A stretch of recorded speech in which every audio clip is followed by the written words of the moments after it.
সন 1757 23 June. বাংলার আকাশে সেদিন কালো মেঘের দুর্ভেদ্য আস্তরণ। ঝোড়ো আকাশের নিচে দাঁড়িয়ে নবাবের বিশাল সৈন্যবাহিনী। কিন্তু সেই সৈন্যরা দ্বিধাবিভক্ত। গুটি কয়েক একান্ত অনুগত সেনা ব্যতীত বেশিরভাগ সেনা আজ শত্রুপক্ষের হয়ে অন্তর্ঘাতের জন্য প্রস্তুত। শুধু একটি মাত্র ইশারার জন্য তারা অপেক্ষারত, আর সেই ইশারা তারা পাবে তাদের সেনাপতির কাছ থেকে। কে সেই সেনাপতি? তোমরা সবাই জানো তার নাম। ইতিহাসে বহু চর্চিত, বহু নিন্দিত, বিশ্বাসঘাতক মির্জাফর। কিন্তু শুধুমাত্র মির্জাফর, জগৎ শেঠ, উমিচাঁদ বা ঘসেটি বেগমের ষড়যন্ত্রই কি একমাত্র সত্যি? না, এই বিশ্বাসঘাতকতার পেছনে লুকিয়ে আছে এক গভীর সত্য, যা আমাদের পাঠ্য বইয়ে চিরাচরিত মাধ্যমে পড়ানো হয় না। আজ আমরা ডিপটিকোডে জানব সেই গোপন সত্যটা, যা তুলে ধরবে সিরাজের চরিত্রের সেই সব অন্ধকার দিকগুলো যা তিল তিল করে তাকে ঠেলে দিয়েছিল চূড়ান্ত পরাজয়ের দিকে। আমরা জানব সিরাজ কি সত্যি এক ট্র্যাজিক নায়ক, নাকি নায়কের মুখোশে এক খলনায়ক। তাই আর দেরি না করে লেটস স্টার্ট ডিকোডিং।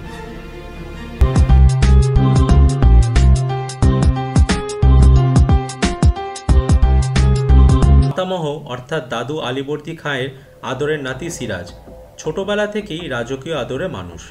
কিন্তু সেই অত্যাধিক আদর আর নিশ্চিত রাজত্ব তাকে ছোটবেলা থেকেই করে তুলেছিল হঠকারী, অত্যাধিক আবেগপ্রবণ, জেদি ও ক্রোধী।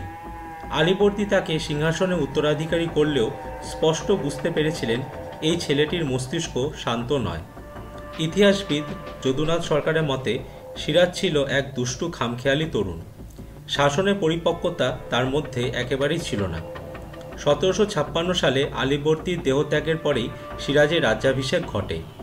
সিংহাসন আরোহণের পরেই দেখা গেল সিরাজের ক্ষমতার অলিন্দে গুরুত্বপূর্ণ অভিজাত সম্প্রদায় ও বণিক গোষ্ঠীর প্রতি চূড়ান্ত অপমান ও হেনস্থা। কখনো ক্রোধের বশে তাদের সম্পত্তি বাজেয়াপ্ত করা বা ক্ষমতার দম্ভে তাদেরকে হেনস্থা করা।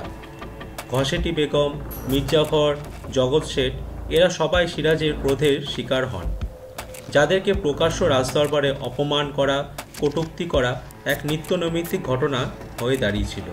ইতিহাসবিদ রমেশচন্দ্র মজুমদার বলেন, সিরাজ নিজের অভিজাত সম্ভ্রান্ত আত্মীয় স্বজনকেও অপমানজনক আচরণের হাত থেকে রেহাই দিতেন না। সিরাজ সবসময় মনে করতেন তিনি সর্বেসর্বা, তাই শাসন ও স্বেচ্ছাচারের মধ্যেকার বিভেদটাই ভুলে গেছিলেন। নিজের মাসি অর্থাৎ আলীবর্দী খাঁয়ের জ্যেষ্ঠ কন্যা ঘসেটি বেগমের সম্পত্তি কেড়ে নেন। জগৎ শেঠ, যিনি তৎকালীন বণিক মহলে প্রভাবশালী ছিলেন, তাকে প্রকাশ্যে অসম্মান করতে থাকেন। একজন শাসক যিনি নিজের পরিবারকে সম্মান না দিতে পারে, তবে প্রজাদের আর কি দেবে? তার চরিত্রের আরেকটি অন্ধকার দিক ছিল ভোগবিলাস ও অত্যাধিক নারীসঙ্গ। তিনি কেবল ক্ষমতা ভোগ করতে জানতেন, কিন্তু 23 বছরের তরুণ শাসকের সেই রাজদণ্ডের মর্যাদা রক্ষা করার মতো দায়িত্ববোধ বা ক্ষমতা কোনোটাই ছিল না। সামান্যতম বিষয়ে রাগারাগি করতেন, নিজের সেনাবাহিনীকে পর্যন্ত বিনা দোষে দণ্ড দিতেন, এমনকি কেবল সন্দেহের বশে মৃত্যুদণ্ডও দিতেন। অভিজাত পরিবারের নারীরাও তার লোলুপতার শিকার হন। রাজমহলের অন্দরমহলের নারীরা পর্যন্ত ভয় থাকতেন সিরাজের খামখেয়ালিপনা ও রাগের কারণে। সামান্য ঘটনায় রাগে চিৎকার করা ছিল তার স্বভাব। মুর্শিদ কুলি খাঁ বা আলীবর্দী খাঁয়ের মতো স্থির মস্তিষ্ক বা কূটনীতি তার জানা ছিল না। তিনি দরবারে প্রবেশ করলে হাসাহাসি হতো, কারণ তার রাগের বহিঃপ্রকাশ ছিল শিশুসুলভ। দরবারে মির্জাফর, ঘসেটি বেগম আর জগৎ শেঠের মতো প্রভাবশালী ব্যক্তিদেরকে নিয়ে সিরাজ এক অদ্ভুত নিরাপত্তাহীনতায় ভুগতেন। রাজকীয় মহলে চিৎকার চেঁচামেচি, অকারণে রাগের বিস্ফোরণ, এই ছিল প্রতিদিনকার ঘটনা। মীরমদন, মোহনলালের মতো দক্ষ সেনানায়কদের অবমূল্যায়ন করেন, হেয় করেন ও দূরে ঠেলে দেন। নারীরা পর্দার আড়ালে ভয়ে সরে যেত। সৈন্যরা মাথা নিচু করে দাঁড়িয়ে থাকত, আর নবাব চেঁচাতেন, আমিই বাংলার মালিক, আমিই শেষ কথা। ইতিহাসবিদ রমেশচন্দ্র মজুমদার আরও বলেন, সিরাজের মধ্যে নিষ্ঠুরতার এক ভয়ঙ্কর দিক ছিল। ছোটোখাটো অপরাধেও তিনি ভয়ঙ্কর শাস্তি দিতেন। আবার নারীর প্রতি আকর্ষণ তাকে করে তুলেছিল অস্থির ও বেপরোয়া। রাজনৈতিক দূরদর্শিতা ছিল তার প্রায় শূন্য। যখন চারিদিক থেকে অসন্তোষের বীজ বপন হতে শুরু করেছে, যা পরবর্তীকালে চূড়ান্ত ষড়যন্ত্রের রূপ নিতে শুরু করে, তখনও তিনি মত্ত ছিলেন ভোজসভা ও আমোদ প্রমোদে। নিজের প্রতিবন্ধী আত্মীয়কে অত্যাচার করার অভিযোগও এসেছিল তার বিরুদ্ধে।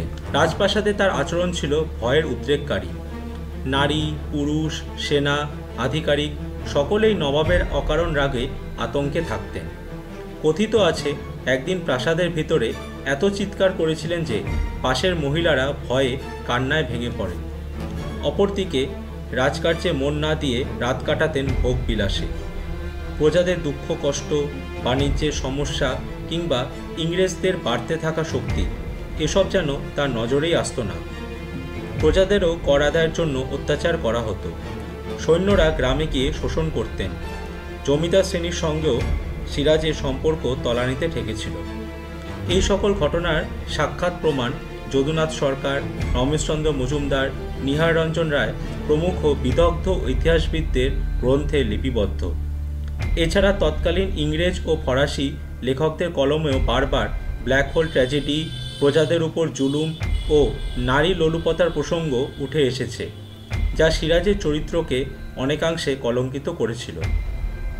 ফরাসি সূত্র থেকে জানা যায়, তিনি বারবার সামান্য কারণে বিশ্বস্ত অফিসারদের শাস্তি দিতেন। মীর মদন ও মোহনলালকে অবমূল্যায়ন করার কাহিনীও বর্ণিত আছে। যদিও ইংরেজ ও ফরাসি ইতিহাসবিদদের বর্ণনা যথেষ্ট অতিরঞ্জিত ও পক্ষপাত দুষ্ট, তবুও বিভিন্ন সূত্র থেকে যে ঘটনা বা তথ্যের মিল পাওয়া যায় তা সিরাজকেই কাঠগড়ায় দাঁড় করায় তার দায়িত্ব জ্ঞানহীন আচরণের জন্য।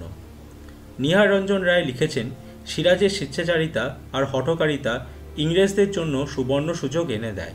মির্জাফর, ঘসেটি বেগম আর জগৎ শেঠ, এই ত্রয়ীর ক্ষোভ সীমাহীন হয়ে ওঠে। তাদের গোপন বৈঠক বসে ইংরেজদের সাথে। এক লিখিত প্রতিশ্রুতি তৈরি হয়, যা এক গভীর ষড়যন্ত্রের জন্ম দেয়।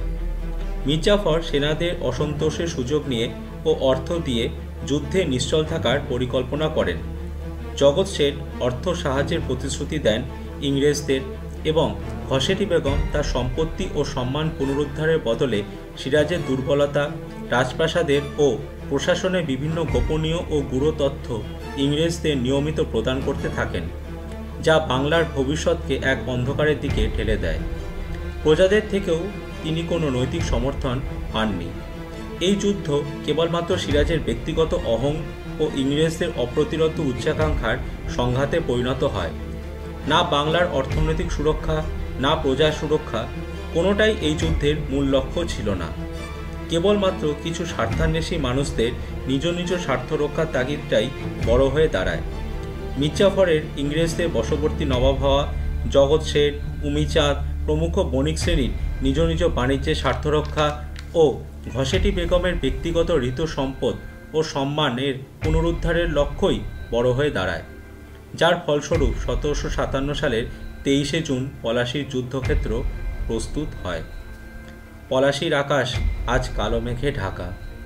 একদিকে সিরাজ ঘোড়ার পিঠে সেনাদের উদ্বুদ্ধ করে চলেছেন, কিন্তু সেনারা বিভক্ত। অধিকাংশ কমান্ডাররাই মনে মনে মির্জাফরের ইশারার জন্য তৈরি। যুদ্ধ শুরু হয়।